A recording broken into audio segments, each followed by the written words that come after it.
Ernest Muçi nuk di të ndalet si protagonist e Trabzonspori me golat dhe asistet e tij që janë vendimtare për lojën ofensive të ekipit turk, ku është kthyer në një idhull për tifozët.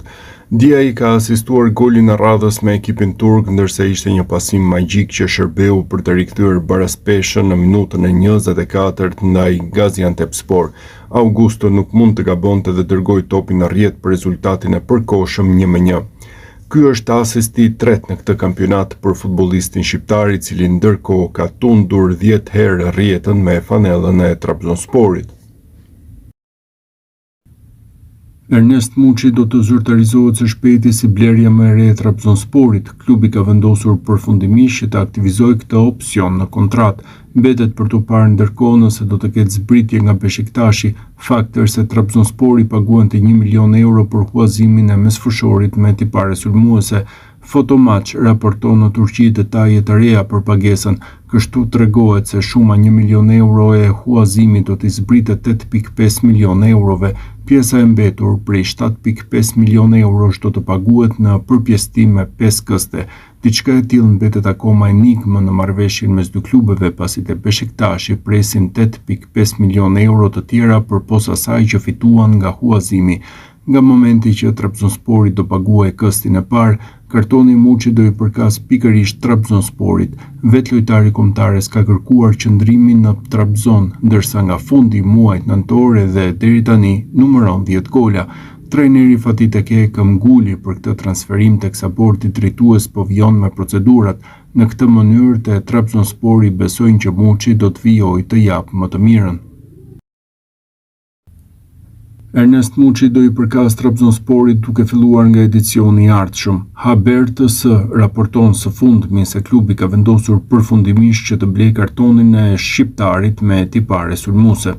Trabzonspori do e paguajë me disa këste detyrimin ndaj Beshiktashit, por kësti i parë që do të sjellë edhe zyrtarizimin e lëvizjes do të transferohet para përfundimit të sezonit. Për huazimin e Muçit kujtojmë se u derdhën 1 milion euro në arkën e Beshiktashit. Nga fundi i nëntorit Muçi është kthyer në lojtarin më produktiv për ekipin e Fatih Tekke. Trajneri i Trabzonsporit ishte ai që këmbguli më tepër të drejtuesit për lojtarin e kombëtares shqiptare. Trabzonspori mund të zyrtarizojë blerjen e Muçit së shpejti. Kjo do të ishte dhe lëvizja e parë zyrtare për sezonin 2026-2027. Ernest Muçi është kthyer në idhullin e ri të tifozëve të Trabzonsporit, të cilët kanë parë se si sulmuesi shqiptar në këtë sezon me golat e tij po mban skuadrën në garë për pozitat e kreut në kampionatin turk, dhe veprimi i fundit i Muçit i ka gëzuar pa diskutim ata. Në javët e kaluara kishte shumë diskutime se pse Muçi nuk ishte aktiv në rrjetet sociale që nga momenti kur ai kishte mbërritur te Trabzonspori.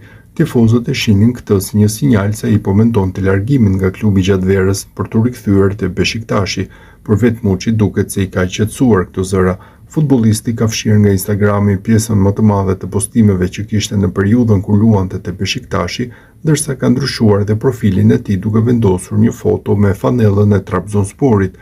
Në një ristrukturim i vogël, por që ka bërë të lumtur tifozët e Trabzonsporit, të cilët tani thjesht shpresojnë që ai të vazhdojë të ruajë formën e shkëlqyer që ka treguar në 2 muajt e fundit. Ernest Muçi mbetet një çështje mjaft e rëndësishme te Trabzonspori. Klubi turk është bindur nga aftësitë e mesfushorit me tipare sulmuese që u huazua për 1 milion euro nga Beshiktashi. Trabzonspori gëzon të drejtën e blerjes, megjithatë deri tani drejtuesit po përpiqen të ulin shumën në fjalë sipas raportimeve në Turqi.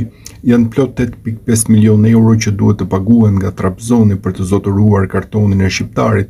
Te Beshiktashi ndërkohë nuk po e mendojnë as pak që të negociojnë shifrën e shitjes, kjo pasi Muçi po shkëlqen prej 3 muajsh duke qenë lojtari më produktiv. Trajneri Fatih Tekke dhe drejtuesit dukshëm janë bindur nga performancat e Muçit. Te Beshiktashi po ashtu janë të vetëdijshëm që klubet e tjera do të trokasin në derë për të siguruar shërbimet e Muçit. Thuajse e sigurt është që në verë do të ketë një transferim të përhershëm te Trabzonspori ose në një klub tjetër. Kjo pasi kontratat e Beshiktashi përfundon në vitin 2027 dhe turqit nuk do të rrezikonin që t'u largohet pa përfituar. Ernest Muçi nuk u vlerësua asnjëherë sa duhet te Beshiktashi. Për këtë dhe u huazua te Trabzonspori ku po shkëlqen.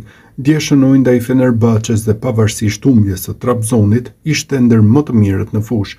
Trabzonspori pritet të paguajë 8.5 milionë euro në fund të sezonit për të siguruar kartonin e Muçit. Gjatë kësaj kohe nuk ka munguar interesi nga Anglia dhe vende të tjera në Europë, ndërsa te Beşiktashi kanë filluar të pendohen. Nëse Trabzonspori e merr Ernest Muçin, ata do ta shesin atë për 30 milionë euro, ishte deklarata e bujshme e Bülent Uslu pas ndeshjes së djeshme.